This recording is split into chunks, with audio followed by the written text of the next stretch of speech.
What is going on, guys? Welcome to another boss build. First and foremost, guys, congratulations making it this far. You are at the last boss called the Molten Fortress. By far one of the coolest and funnest mechanics when it comes to killing a boss, and it's going to take a little bit of teamwork. I'm going to give you guys some really nice tips that's going to help you get this done really fast, really easy. I'm going to explain the fight, and I'm going to explain what you need to do in order to get this completed. So let's start off with the first thing, and of course, you know, I always like going through this because it does help. Okay, so let's start off with the first thing. If you have a weapon that has crush, that always helps. It's going to allow you to do a little bit more damage. Remember, this is a boss that has a fire attack damage, so if you made it this far, you kind of already know fire is very weak against ice. So anything like a Viesta would be amazing here, or you could just simply go to your weapons, slap in some ice or chill into your gun, so when it shoots chill, and you guys should be good to go. Recommended attribute here is 8,000 for the resistance, but I'm pretty sure if you guys made it this far, you guys know exactly what you're doing. So quick things off the bat, just so we know. He has a couple of sensors on his shoulder that are literally above the vents. If you shoot these sensors, these do tend to have a little bit more damage.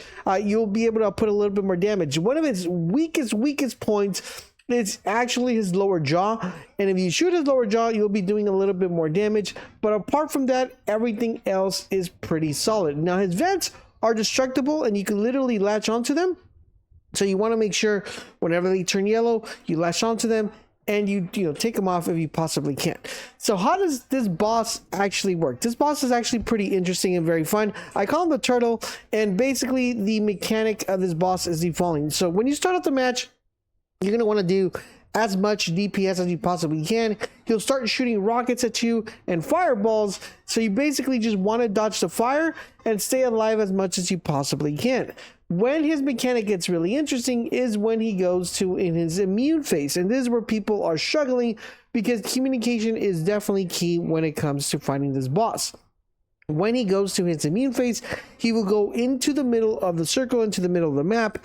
He will hunker down, and he will open up his back and start shooting fireballs out of his back. In addition to that, you don't only have to deal with that, but you also have to do with rays of lava shooting up in the air or from the sky. I don't know if it's up or down.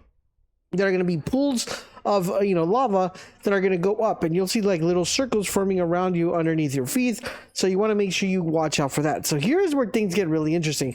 When he goes to the middle, there are going to be, I believe, a total of 6 different pillars that shoot off from the ground surrounding the circle. And these are represented by a kind of like a tower.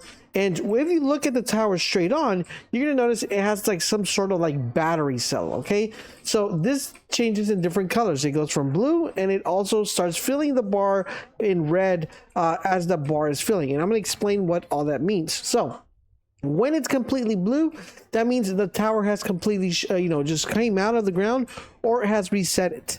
Basically, anytime you get a red line, that means that one of the balls that he shoots out of the middle has hit the tower.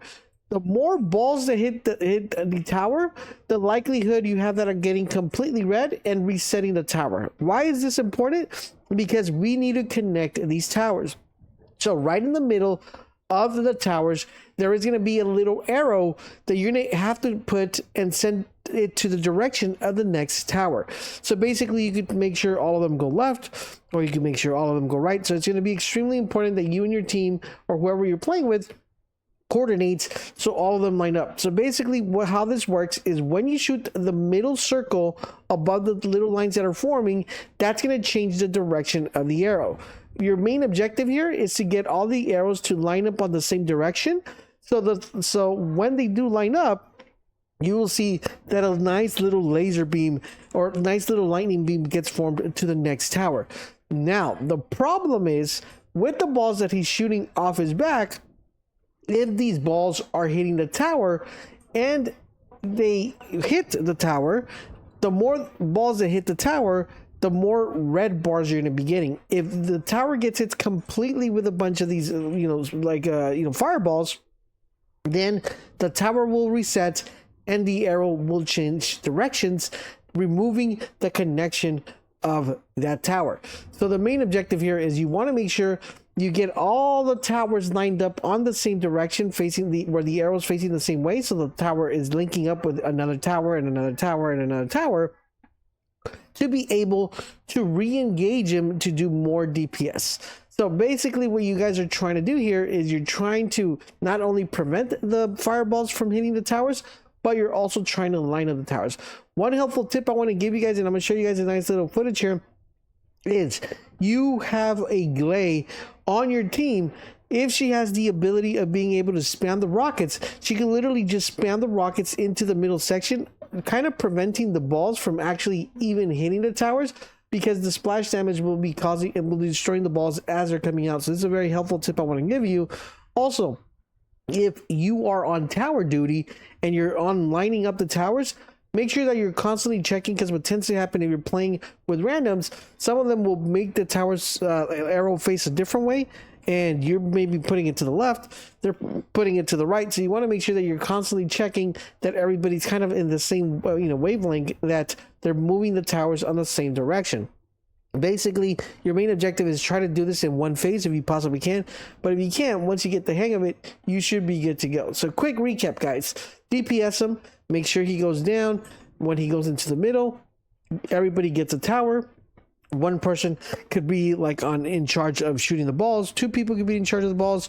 One person could be in charge of lining up the tower. And basically, you just got to make sure all the towers line up in the same direction, so you can get the laser beam going from one tower to another tower to another tower, and then you go back to the DPS phase. And that's pretty much simple. One thing, helpful tip I want to tell you guys, is the roly-polies that are rolling out on the ground, make sure that when you kill them, you're killing them outside of the lava, because if you kill them inside the lava, then people are not going to be able to get ammo. So just a quick tip I want to give you on that. But overall, in general, guys, if you've made it this far, congratulations, you have defeated the Molten Fortress boss. If you guys have any questions or need help defeating this boss, we stream every day on Twitch, so make sure you guys stop by and hang out.